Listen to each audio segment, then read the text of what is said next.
ഇതിഹാസ സമാനമായ സഖാവ് വി എസിന്റെ ജീവിതത്തിനാണ് ഇന്ന് അവസാനമായിരിക്കുന്നത്.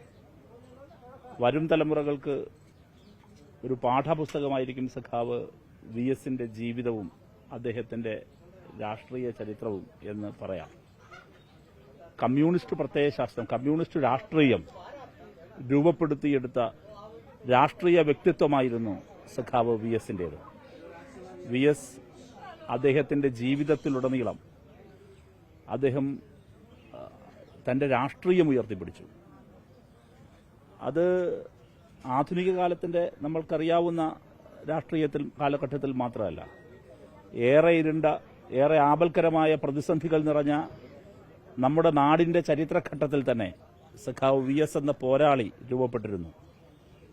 അങ്ങനെ രൂപപ്പെട്ടതിന്റെ പിന്നിൽ മറ്റൊന്നുമായിരുന്നില്ല, തികഞ്ഞ തൊഴിലാളി വർഗ രാഷ്ട്രീയമായിരുന്നു. അപ്പോൾ തൊഴിലാളി വർഗ രാഷ്ട്രീയം, പുരോഗമന രാഷ്ട്രീയം, കമ്മ്യൂണിസ്റ്റ് പാർട്ടിയുടെ രാഷ്ട്രീയം രൂപപ്പെടുത്തിയെടുത്ത ഒരു രാഷ്ട്രീയ മനുഷ്യനായിരുന്നു സഖാവ് വി എസ്. അദ്ദേഹത്തിന്റെ സംഭാവനകളിലെല്ലാം ആ കമ്മ്യൂണിസ്റ്റ് പാർട്ടിയുടെ സംഭാവനകൾ, അതിന്റെ കരസ്പർശമുണ്ടായിരുന്നു.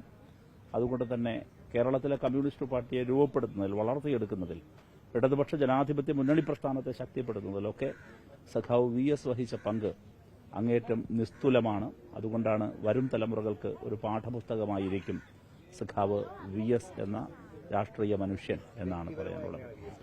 സഖാവ് വി എസിനെ ഓർത്തെടുക്കാൻ കഴിയുന്നത് വിദ്യാർത്ഥി സംഘടനാ പ്രവർത്തന കാലഘട്ടത്തിലാണ് വി എസുമായി ഏറെ സൗഹൃദവും അടുപ്പവും കൈവരിക്കാൻ കഴിഞ്ഞത്. ഞാൻ രണ്ട് അനുഭവങ്ങൾ ഓർക്കുകയാണ്. ഒന്ന്, വിദ്യാർത്ഥി സംഘടനാ പ്രവർത്തകൻ എന്ന നിലയിൽ കേരള സർവകലാശാല യൂണിയന്റെ ചെയർമാനായിരിക്കുമ്പോൾ സഖാവ് വി എസിന്റെ വീട്ടിൽ, അന്ന് നേതാക്കളെ അറിയാൻ നേതാക്കളുടെ വീട്ടിൽ എന്നൊരു പരിപാടി യൂണിവേഴ്സിറ്റി യൂണിയൻ സംഘടിപ്പിക്കുകയുണ്ടായി. കേരള സർവകലാശാലയിലെ വിവിധ വിദ്യാർത്ഥികളെയും കൂട്ടി അന്ന് അദ്ദേഹത്തിന്റെ വസതിയിൽ പോയ അനുഭവം ഞാൻ ഓർമ്മിക്കുകയാണ്. മറ്റൊരു കാര്യം, ഞാൻ നിങ്ങളുടെ വേഷം ധരിച്ചിരുന്ന സമയത്താണ്. കൈരളി ടിവിയുടെ റിപ്പോർട്ടറായിരുന്ന സമയത്ത്, ആ സമയത്തെ ത്രിതല പഞ്ചായത്ത് തിരഞ്ഞെടുപ്പിൽ നേതാവിനൊപ്പം ഒരു ദിവസം റിപ്പോർട്ടർമാർ സഞ്ചരിക്കുമല്ലോ. എനിക്കന്ന് അസൈൻ ചെയ്യപ്പെട്ടത് സഖാവ് വി എസ് ആയിരുന്നു. തിരുവനന്തപുരം റിപ്പോർട്ടറായിരിക്കവേ അന്ന് സഖാവ് വി എസിനൊപ്പം കണ്ടോൺമെന്റ് ഹൌസിൽ നിന്ന് ഒരു പകൽ മുഴുവൻ അദ്ദേഹത്തിന്റെ തിരഞ്ഞെടുപ്പ് പ്രചരണ പ്രവർത്തനത്തിന് അദ്ദേഹത്തിനൊപ്പം റിപ്പോർട്ടറായും സഞ്ചരിക്കാൻ എനിക്ക് അവസരം ലഭിച്ചു.